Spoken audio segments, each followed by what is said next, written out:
Okay, you're right. Update po tayo sa game po for today, guys.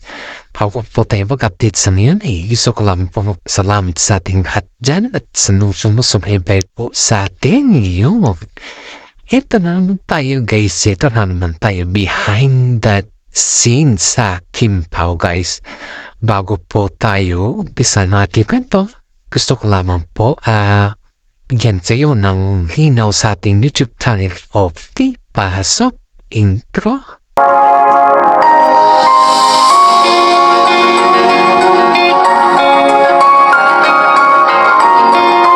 Okay, ito na naman tayo, guys. Ito na. Sana po natin.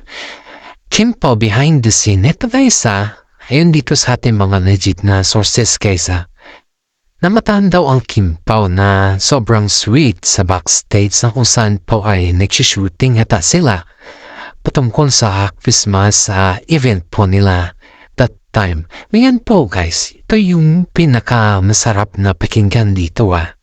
Sa behind the scene po pala is nakikita natin na yung sobrang tahimik, yung sobrang sweet at higit sa lahat talagang maalaga sila sa isa't isa, which is kitang-kita naman natin even though it's not behind the scene. Ito yung pinakapaborito natin dito sa lahat, guys, yung sabihan tayo ni Paolo Avellino na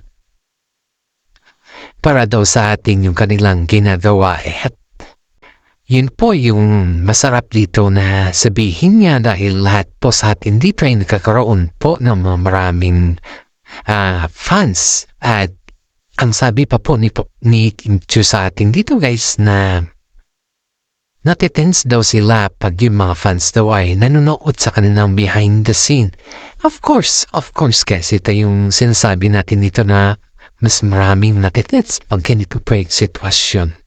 Ito, guys, isipin natin ito, yung pinaka-excited moment po nila is yung mas maganda pala pag wala silang camera kasi nasasabi nila sa mga fans nila kung ano yung nasa sa loobin nila po, guys.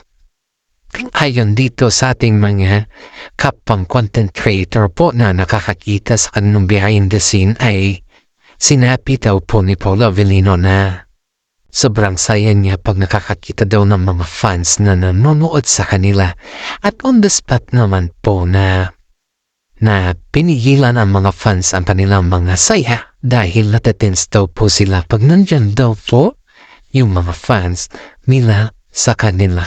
Sobrang tayo dito na narinig natin dahil lahat ng mga sinasabi nila po ay kumbaga is Christmas na po nila yan sa atin.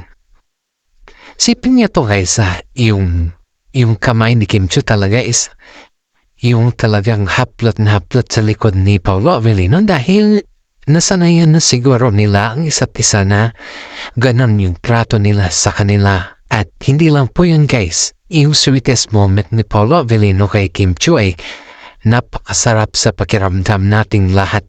Marami po ditong masaya dahil sa nangyaring ganyan.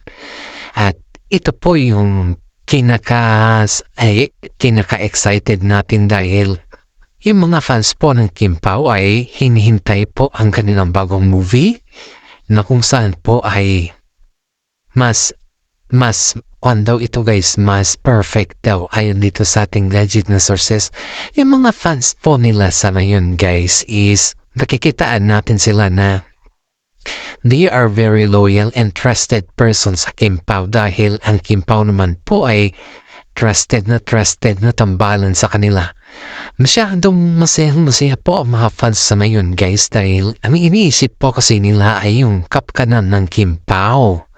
Ang dami kasing lumalabas sa ngayon na mga blind items na ililink to si Kim Chiu kay Daniel Padilla or kay Joshua Garcia. Parang ganun kasi, parang yung mga sikat na actor na kung saan po ay mas maraming mabenta yung kanilang ticket.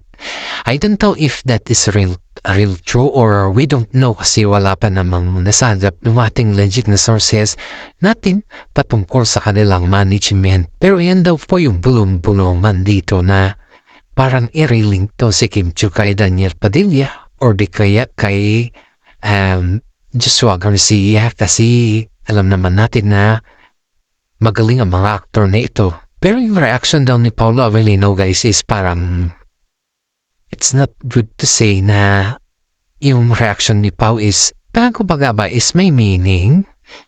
Pero it's been normal naman din yun na medyo iba yung pakiramdam ni Paolo Avellino dahil alam naman din natin guys na normal lang naman po na ganun yung kanyang reaction yung hindi masaya pag may maitpaparehas kay Kim Chiu.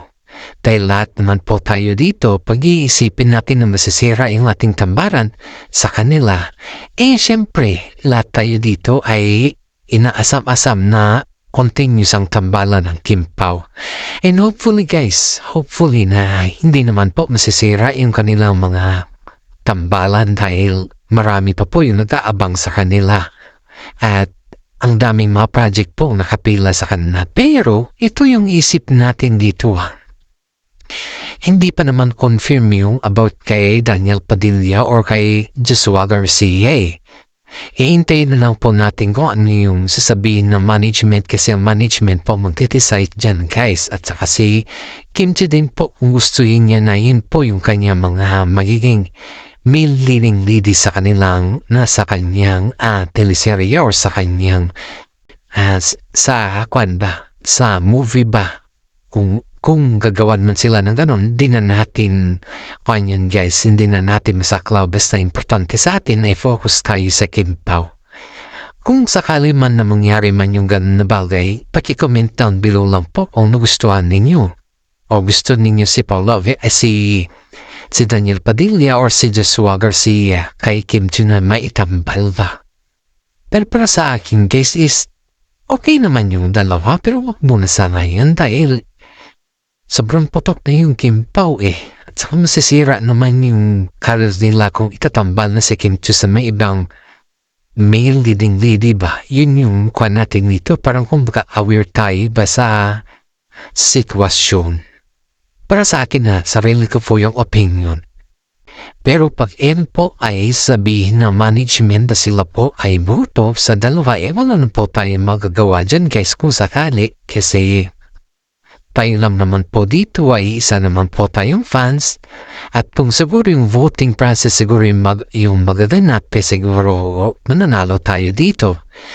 Sana naman po pakinggan ito ng mga management dahil siyempre tayo mga fans ay litong-lito kung sakaling ganun po yung sitwasyon mangyayari, diba?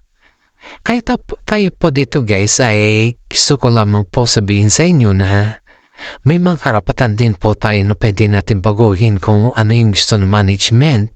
Pero depende na po yan sa management kung sila po ay makikinig sa atin. At isipin din natin dito guys na hanggat marami po yung kanilang mga sumusubaybay sa kanila, mas lalo po silang sumisikat. Yun po yung kuha natin dito. Yan po yung lagi nating tatandaan dito na sobrang sikat na po yung Kim Pao. Halisan po sila pumupunta talagang aminado po sila sa kanilang kasikatan guys. Sipin nyo ito guys sa dinami-rami ng mga sikat na artista na tambalan ay pag si Kim Pao ang lumabas sa entablado, halos makikita mo yung sigawan ng mga madlang people dyan. Halos makikita mo yung araneta na punong-puno at hindi lamang po punong-puno kundi talagang sobrang dami ng mga tao sa guys. Pag sabihin nila na kasama po ang Kim Pao sa araneta, halos sobrang dami guys, hindi mo po yan ma-deny dahil sobrang dami talaga. Pati nga po sa mga vlog ng Kim Pao, yung mga talagang solid Kim Pao na vlog po nila, yun talaga sobrang dami as in. Wala po akong masabi dito kasi sobrang dami as in guys.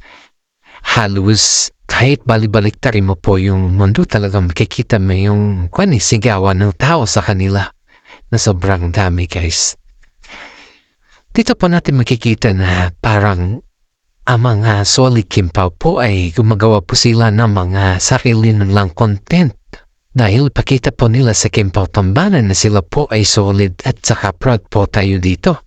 Lalong-lalo na po yung mga senior citizen dyan na sinashout out palagi.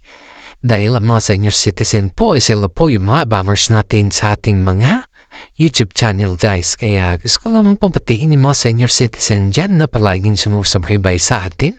Sa ating content ay sana po ay gusto ninyo ang ating content. Maraming salamat at God bless po sa inyong lahat dahil isa po kayo sa mga inspirasyon ng mga vlogger na kagaya ko na kahit papano is age doesn't matter pagdating sa ating tagumpay sa buhay. Kaya kayo guys dito palagi po natin katandaan na pagiging matapang at pagiging loyal sa kapwa natin o sa mga tambalan na lumalabas sa ngayon ay wag po natin kontrahin.